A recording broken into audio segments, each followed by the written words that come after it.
The Glassworker, inspired by the works of Studio Ghibli, is Pakistan's first completely hand-drawn animated film, and it'll be arriving in theaters today, September 5th. I've already seen it twice and still love it, but I reached out to the film's director, Usman Riaz, to see if he could chat with me about the movie because it has a lot of story to tell both within and behind the scenes. For the sake of transparency, any of the cuts or jumps you see in the interview is just me getting rid of any long pauses, unnecessary banter, or filler words between me and Usman. That being said, hope you guys sit back and enjoy.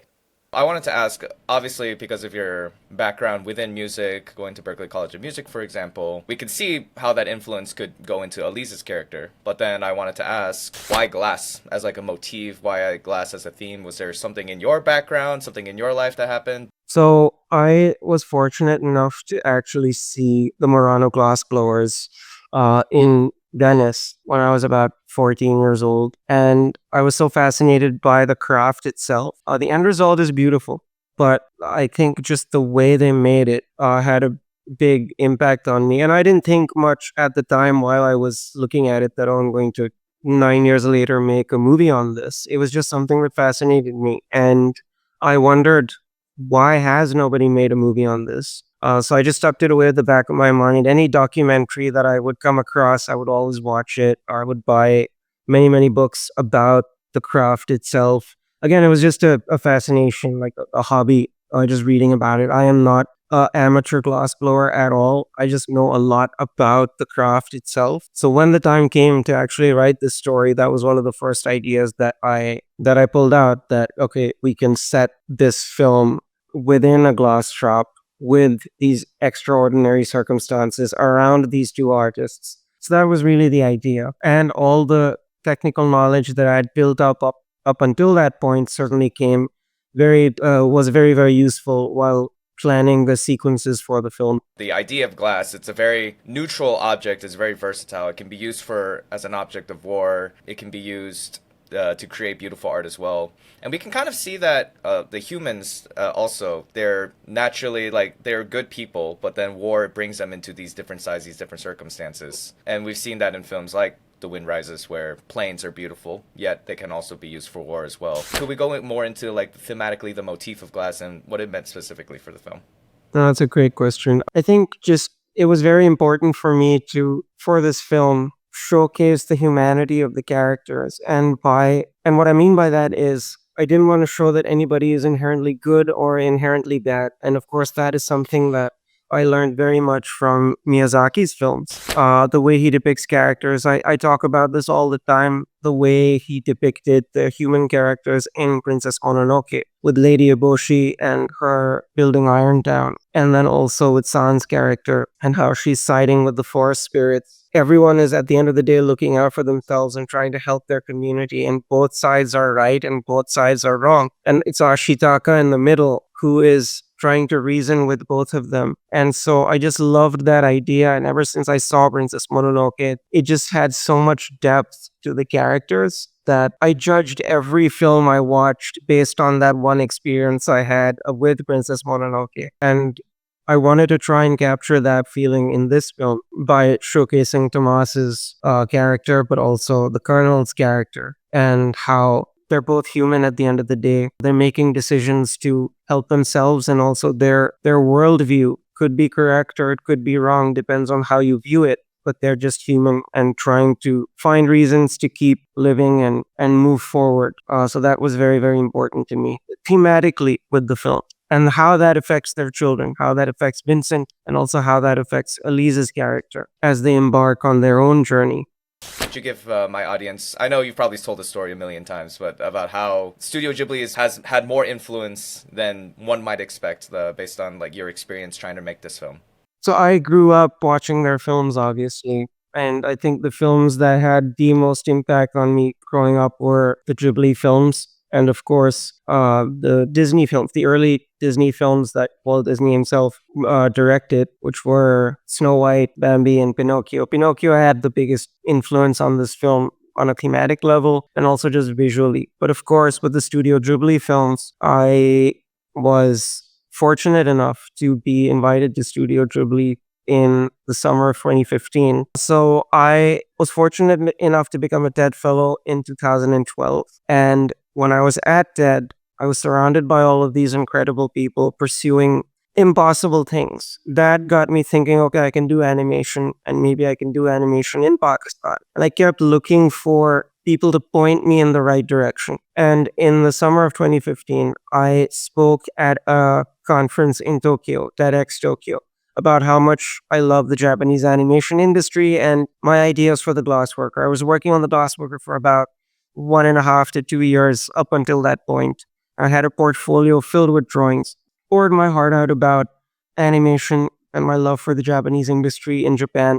And then while I was in the green room, I was invited to Studio Ghibli the next day, which was just, and I never thought that would happen in a million years because that was the only place I ever wanted to go to in Japan. I know that people love the country, but for me, it was just, I want to see Studio Ghibli. And for that to happen, it felt like a miracle. And when I got there, now this is post The Wind Rises, this is post The Tale of Princess Kaguya. So both Miyazaki and Takahata were done with their filmography. And when Marnie was there, was also released, it did the whole Oscar campaign. So I thought nobody would be there at Ghibli when I walked in, but I thought, doesn't matter. I'm walking into Studio Ghibli. It's all of the movies that I love so much were made here. And when I walked in, the door said no visitors and no tours. It was kind of taped onto the door itself. I walked in, saw the telephone booth that they had there and the wooden Totoro. When I walked in, Miyazaki was there. He was working on the short film for the Ghibli Museum, Borrow the Caterpillar. So he was working on that. I didn't know that at the time.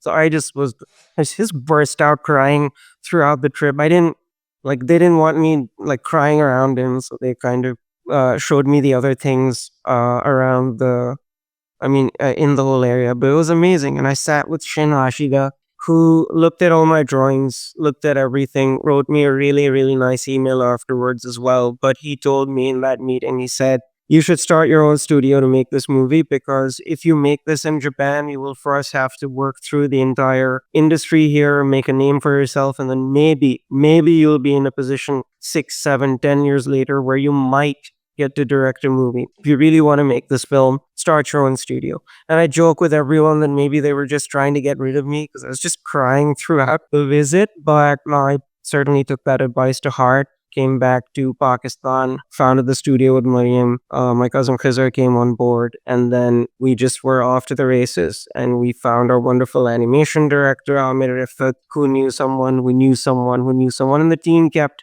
kind of snowballing like that. It was one of the most difficult things that we have ever done, and certainly that I have ever done, but I'm supremely grateful that we were able to pull it off. Very, very grateful to God. Was this film a long time coming, or was there a specific epiphany moment where you're like, yes, a film about glassworking, this is the film that, or this is going to be what my next 10 years of my life is going to be? So at the time, I didn't know it would take me 10 years, right? True, Because true, again, yes. I'm so obsessive about just film and animation. I thought, okay, it takes a huge studio like Pixar to make their CG films on average 3 years. It takes Ghibli on average, especially when they were operating at their peak, 4 to 5 years to make their movie, even though like some movies they made in 2 years, which just boggles my mind. They were able to do that on average 3 to 5 years. Okay, so if I do it independently, maybe it will take me 6 to 7 years. That's the maximum amount it could take me. So I'm certainly ready to jump into that. Why not? And I could be pleasantly surprised when we somehow finish it much sooner. Oh, I was so wrong about that. When we were in the seventh year, that was for me one of the darkest years because I was like, oh, I thought it would take me 7 years to make this, and there's no end in sight. I don't know how. This is pre the talk that we gave at Annecy, which was in 2022. He would complete the film about a little less than 2 years after that. So that was a moment for me where I was like, what am I doing with my life? I never let anybody else feel it, but it was certainly a moment for me where I didn't regret any of the choices, but I certainly was questioning the reality of the situation, which is this even possible? And I've asked so many people from my family to put so much money into this.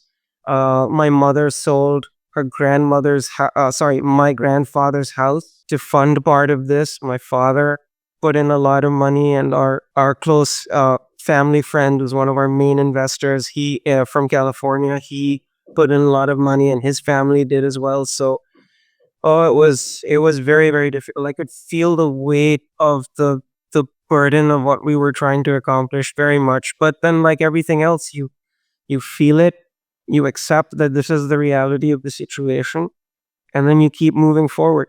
Because the only way this movie would get done is by working on it.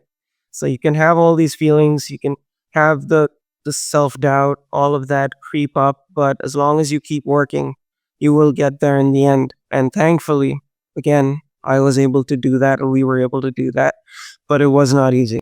The feeling of doubt comes to many artists or just creatives in general, so that can be a very heavy feeling, especially when, like you said, you've put so much time and money See, into that I such a wasn't such a. doubting. Absolutely, but it was a different kind of doubt. Like, it wasn't questioning my creativity or artistic capability. It was so much larger than that, because no Mm. one had ever attempted to make a film like this from our part of the world for a reason. It was that difficult, and there were no peers around me that I could say, "Hey, this will get done right." In your experience, what did you go through? That was the part that I wasn't anticipating. Like, I knew it would be difficult going in, but how difficult it was, that was something entirely new to me. But I learned a lot from the process. And looking back on it, I'm grateful I had that experience, because it certainly made me a lot, I mean, stronger is not the right word.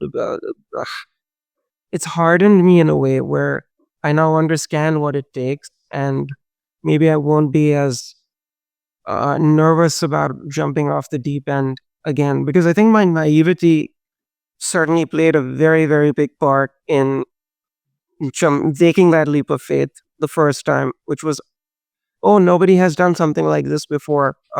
Let's see what happens. And I just leaped. Now I have a more thorough understanding of what it takes. And yeah, if I'm blessed with the opportunity to make another movie, I will take everything that I learned and try to do it better, and hopefully not take 10 years. Even big directors like Makoto Shinkai, for example, with his film Your Name, he said himself that, I feel this film's incomplete, or I feel like I could have put in more or added something. I know that you said you're very particular and meticulous about your work, but do you feel like there's anything you had to compromise on, or a story beat that felt you could have put in? Everyone likes to make the Ghibli comparisons, but for me, like, even though I love Studio Ghibli with all my heart, Makoto Shinkai actually was one of the biggest inspirations for just me believing that I could do this, because I'd been following his career from the beginning. I watched Voices from a Distant Star. I have that, and I would marvel at that, going, just one man made this. It is so remarkable. Just conceptually as well, what he came up with, and the fact that he made it work was just remarkable. And then I watched The Place Promised in our early days, and of course 5 centimeters per second. The way he works with light, and just I would say the dreamscapes that he comes up with for his movies, he is remarkable. So when I look at his work and I hear him say, "Oh, I didn't get to do this, I didn't get to do that," I'm like, "What are you talking about? These films are phenomenal." But now, being on the other side, I do understand that. And I think with The Glassworker, I feel like within the circumstances that I certainly had in making this movie and the restrictions that I was working under, I think the whole film was able to achieve exactly what we could have under those circumstances. I don't think it could have been any better. Of course, if we had more money, if we had more resources, of course, I would like to pour them into every single frame. There were many, many moments where, like, I certainly did that on my shots, and I know a number of animators who were a little more technically skilled than the others that worked on the film were able to achieve that. But I think we couldn't have done a better job given the circumstances we were working under. I think, and I've said this many, many times, I got to work with a remarkable team in Pakistan and a remarkable team internationally to bring this project to light. And I'm very, very proud that we were able to achieve that. The budget wasn't the largest budget for an animated film like this. I certainly didn't make any money while making this. All the money that we were able to raise went entirely into making this film. And I don't think we could have done a better job. Now, if you pull yourself out from the context under how we made it, of course, certain things can be better. And those bug me all the time. But the way I make peace with it is I, I certainly couldn't have done a better job. And I know everyone else will say the same thing, but within the circumstances that we had, this was the best we possibly could have done. So I will always be grateful for that. Maybe in a few years we'll get a 3 hour cut of the Glassworker sometime. Oh, if I'm still working on the Glassworker in a few years, I will pull all my hair out. I want to work on something Right. new. True, But true. with the storyboards, actually, there's some shots that were deleted. So the storyboards that I actually sat and drew, because I drew the whole film, that has when we do release that, and I'm in discussions with Watermelon Pictures about how to do that. So once that is available, that is the director's cut. So there's certain longer scenes that were edited out from the final movie. So if you're interested in that, that director's cut, that will give you that. You talk a little bit about the background of the film and how many of you guys had to reverse engineer like animation techniques. Can you give us an example or give us like a little insight into what actually that entailed, what it encompassed? So the one thing that we were able to do much easier than the animation, but was still extremely difficult, was the art direction. We had to just decide on the background style, how we wanted them to look, and then the backgrounds were being handled smoothly. For the animation was a very, very specific style that I wanted to go for, which prioritized stronger poses. And even though there's a lot of drawings in the film, I thought that if we by doing that approach, it would look good, but also be more pragmatic given our situation. And for the entire team, there were animation enthusiasts in the team like me, but everybody else who came on board, they weren't animators. So we had to analyze movies. We had to sit and do workshops, and either our animation director did workshops, or our animation supervisors did workshops, or I would sometimes sit there and talk about like timing and spacing, and how to do time charts. We would do that to enrich the team's idea of what was possible and get them to understand that the timing and the spacing most importantly. Because anybody who came on board, we made sure to hire illustrators who had a strong understanding of human anatomy so that we could teach them how to do animation. And when I storyboarded, I made sure to also provide a lot of the keyframes within the storyboard so that anybody who didn't have the experience, like some of the more experienced animators, again, who were just obsessed with it, like me, so they were able to figure stuff out for themselves. Anybody who didn't have the experience would have a jumping off point. And then also, I storyboarded in great detail just to try and keep the continuity between the shots, but also for me to understand just visually how I wanted the film to be, because then that storyboard turned into an animatic that served as the basis for the shots themselves, which we would work with the animatic and actually just replace the storyboard shot with the film shot. We reversed engineered a lot of animation techniques and then taught it to the team to be able to achieve that look that we were aspiring for. But of course, every single person, it was, again, I'll reiterate this, it was very difficult, very, very difficult, but we were able to somehow get it done, and everybody worked extremely hard. And I think the only time where it was more smoother sailing was after we had done the Annecy top, made the necessary connections to be able to outsource some of the work. Of course, outsourcing has its own, I would say, headaches, but we weren't pressed for, oh, there are not enough people to work on this Mm-hmm. shot or these in betweens here. It became more of quality control. Mm-hmm. That was within the final 2 years or 1.5 years of production. Everything else was just sitting in a cave trying to figure out how to make this whole thing happen. Obviously, I'm not South Asian, so there's going to be a lot of things that probably go over my head. Well, could you give some nods to Pakistani culture that you inserted into the film? I chose to depict the film within a fantastical setting because I didn't want any of the thematic stuff to be confused with any real world events, because I wrote this story in 2013, being influenced by the things that were happening around me at the time. It was important for me to separate that and just show the humanity of these characters. But I still wanted to ground that reality with architecture that I understood and knew growing up in Karachi, Pakistan. And that's something Mariam and I talked about quite heavily. So a lot of the architecture in Waterfront Down was drawn from stuff that we would see driving around Karachi, like Elise's school. Aliza's school, the Royal Academy, is based on a building called Empress Market, and we pretty much recreated that building. It's not as it's much more better maintained in the movie than it is in real life, but architecturally it's one to one a recreation. There's a lot of Islamic architecture in the film and colonial architecture. And it was important to include the colonial architecture because that is a part of our history as well. But you can also see a lot of the influence from the Islamic architecture in the performance hall where Elise does her final violin solo, the way that the dome ceiling is and the windows with the eight-sided star and things that are common elements in Islamic architecture. So that's there. Then you have the most, I would say, Pakistani marketplace that you would see in the film, which is the bazaar, where there's all sorts of textiles, cloths, and patterns that you would see in a typical marketplace in Pakistan, along with all of the food they're eating. So there are a lot of nods to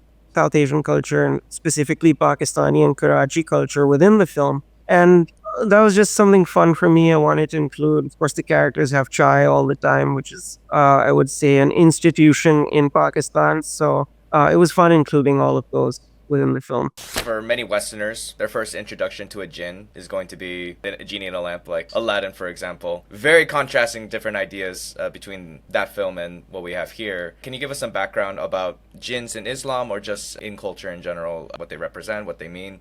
So there's a lot of mystery around jinn. I know that in the Aladdin story, the 1001 Arabian Nights stories, jinn were depicted like that. But culturally, we don't know much about them. There's a lot more freedom in terms of how they're depicted. Like you could basically do anything and say it's a jinn, and because there's not much lore behind it, apart from like illustrations people have done, the Islamic interpretation of jinn are that they are beings from another realm that are made from smokeless fire. And whether they're good, whether they're bad, you don't really have an understanding of that. Certainly the way I interpreted it, there are many, many different interpretations. But I wanted to capture some of that mystery within this film to actually show what I think a jinn is in this movie. Because I don't know really much about them. I've never seen one in person. The one thing that I've heard growing up is that they can turn into animals and sometimes even humans. So we actually have a line that says that in the film, that jinns are beings created from smokeless fire. We don't know if they're good or bad, and they can turn into animals and sometimes even humans. And I pay that off within the film as well. It was important to have the jinn as the unreliable narrator throughout the story, like influencing Vincent's decisions, whether he's imagining it or whether it is a jinn behind the scenes pulling all the strings. That's up to the viewer to interpret, but I tried to create a sense of mystery with the jinn in the film. Speaking of the jinn, to anyone watching, I'm going to put a chapter, so because this is going to be a big spoiler, so skip to the next question. Obviously, the ending has a lot of open-endedness to it, like you said, and there's a lot of subjects to interpretation. My personal interpretation was that the jinn is just kind of acting like a guide for Vincent to help overcome like grief and trauma. There's like certain details like Vincent, the letter to Vincent, it's already been opened, for example. So obviously he's just rereading it. It's not him reading it for the first time, but he's acting like it's the first time. And then when the jinn transforms into Elise at the end, I always saw that as kind of giving Vincent a way of like looking at her one last time and being able to help overcome that grief. Obviously there's going to be a lot of different interpretations, and as the creator you're allowed to your own I guess interpretation as well. I want to hear what you have specific thoughts wise, but obviously there will be some ideas that help influence what you created, so I wanted to get a little more insight on how you felt about the ending. I actually want to say I really like your interpretation of the ending because that it was very, very similar to how I, at least while I was storyboarding, imagined like what is happening. But that was while I was storyboarding. I've heard so many different interpretations and also have watched the film numerous times now where like I interpreted it differently like a few months ago versus a few days ago when I saw the ending again. Then I've heard so many other people talk about it in the Q&As. Someone believed that the jinn was actually the spirit of Vincent's mother. That's why she's not there. I was like, that certainly could be an explanation.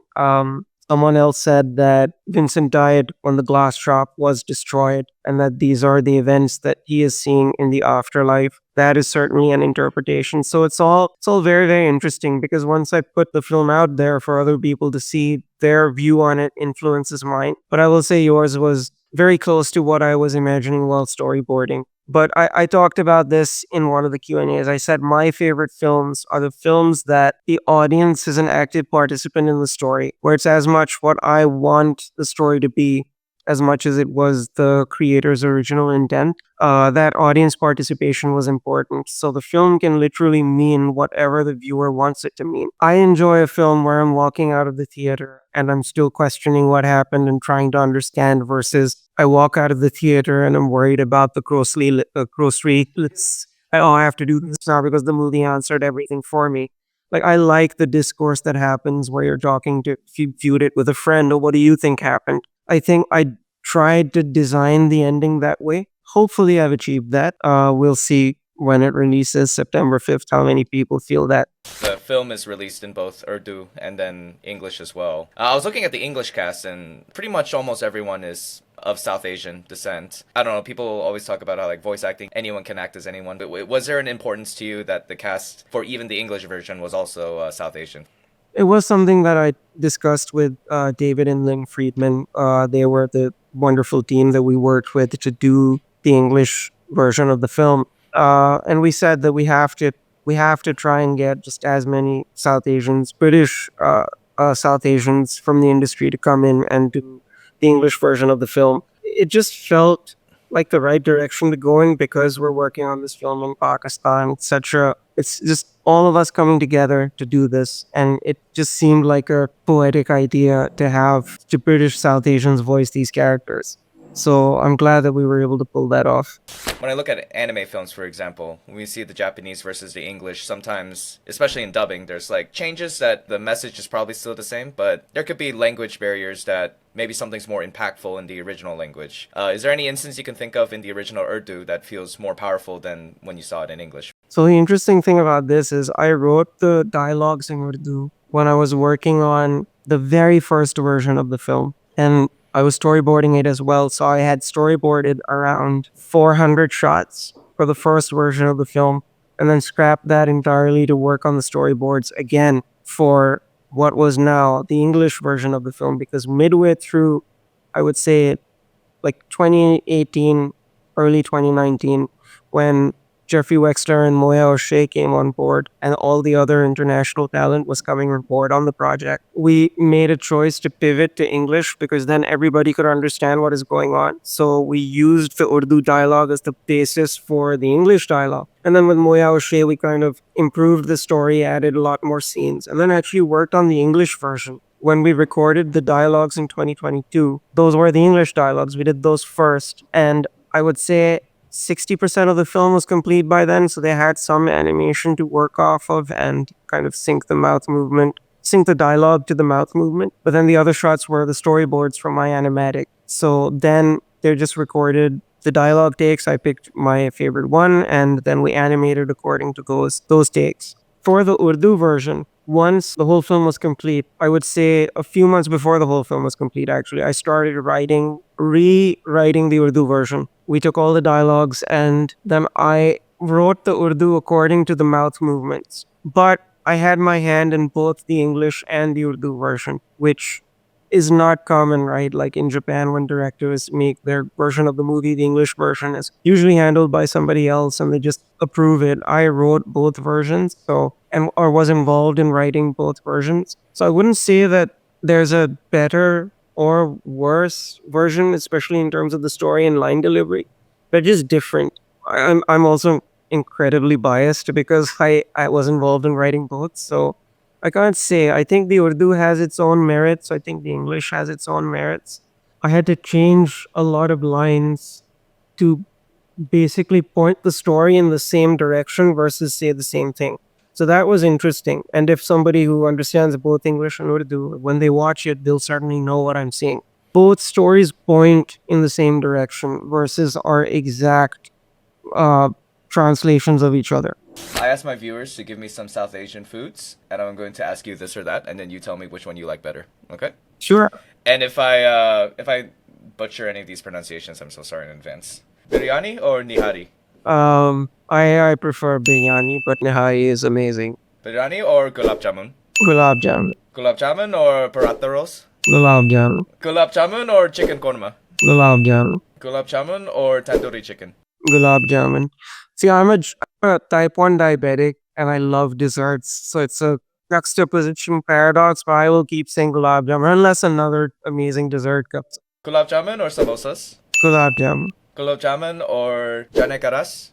Gulab jamun. Gulab jamun or namak para? Gulab jamun. Gulab jamun or jalebi? Ah, I like jalebi a lot, but gulab jamun. Gulab jamun or pakora? Gulab jamun. Gulab jamun or fruit chat? I like fruit chaat. It's the healthier option, but gulab jamun. Gulab jamun or faluda? Gulab jamun. Have you had gulab jamun? I have not. It's unlike any dessert. I'm thinking in terms of like Western desserts. It's hard to describe. It's like they usually use milk powder fried like a donut, and then it's dipped in something called shira, which is just sugar syrup, and some aromatics in that. And it's just this heavy, gooey ball of sugar that is just incredible and horrible for you, but incredible. I remember in the movie the Vincent only got one. And I was thinking like, man, probably one that has like a lot of flavor in it already. Oh Like, yeah, a lot of flavor, a lot of calories, but very, very good. gulab jamun or kachori? Gulab jamun. Is there any food that would trump gulab jamun in your eyes that I didn't list or? In terms of just, I would say, Pakistani cuisine and South Asian cuisine, everything is amazing. Like a lot of people are probably rolling their eyes over this because you named some really good dishes, but I just love gulab jamun. So I could have that all the time. I should not have that at all once in a while, but I love that particular dessert. And it's in the film too. Like, so, yeah. And then also between naan, roti, and paratha, which is your favorite South Asian bread? So paratha is amazing. It's like the only thing I can liken it to. Have you had it? It is. I haven't had paratha. I've only had naan and roti. So Yeah, paratha is like, think of like a croissant where there's so many layers to the pastry itself. So paratha is very, very similar conceptually. Taste wise, it is not similar at all. But just technically, it's this flatbread with a lot of layers fried, and it is again just wonderful. So I'm picking the high calorie foods constantly. okay. So Well, no, the high calorie foods are always good. So I they understand. taste better. They do. For anyone that won't be able to see this in theaters, any hopes on a physical release or landing on a streaming service that you know of or that you can disclose? So we're just in discussions for the streaming service. I have nothing to announce yet, but hopefully very, very soon. In terms of a physical release, yes, there will be a physical release. We're actually working on the Blu-ray and the DVD right now. So I'm very, very excited for everybody who wants that to get their hands on it because it'll have all the behind the scenes content that I love from the DVDs that I grew up watching that sadly they don't do those behind the scenes things anymore. But there'll be the long documentary for the film with some new footage in there, which I'm excited about. And in terms of cinemas, the exact link is the glassworkermovie.com. So the film will be available in AMC, Regal, Cinemark in select locations, and we're gradually going to add more. So I would recommend going to the glassworkermovie.com or Watermelon Pictures to see exactly which theaters it's showing in. But yeah, we released nationwide on the 5th, and hopefully it will be in a cinema near you, as in you, the viewer. But you can stay up to date with the Watermelon Pictures page and my Instagram page. Is there anything else you'd like to add about the film that you hope people will take in, or just any thoughts that you have on this film in general? There are two things that I would like people to take away, and two separate, I would say, lines of thought. The first is just contextually, everything that we talked about right now, the circumstances within this film, the circumstances in which we made this film, for people to appreciate that when they watch it. That's why I was very adamant that the introductory video that I shot that play before each screening so that everybody knows how we were able to do this, and just enjoy the historical context behind it, that this is coming from a place that wouldn't normally make a film like this, which is very important to me. But ignoring that side, for them to just enjoy the movie as well, because I can go on about how we made the film, and uh, we were able to achieve something that very few people have been able to achieve, etc., etc. That means nothing if you don't enjoy the movie. So I hope people go in, they just understand the context as to how this film was made, but enjoy the film for what it is, and hopefully get something out of it. And that's what movies are for, right? Movies are to transport you to another world, whether it's a happy film or a sad film or a dark film. It's to transport you to another world, to put you in somebody else's shoes for those 2 hours that you're there, 1.5 hours that you're there. Just enjoy the experience and come out of it with something to take away from it. So I hope that people get that out of this movie. Thank you guys so much for watching. I know I'm not the best at it, but I absolutely love interviewing people because it's such an intimate way to get to know the person and learn about their experiences. One day I hope I can interview manga authors and anime directors too. Who knows if that'll ever happen, but hope you guys enjoyed the video. Be sure to like and subscribe, and I'll see you guys next time.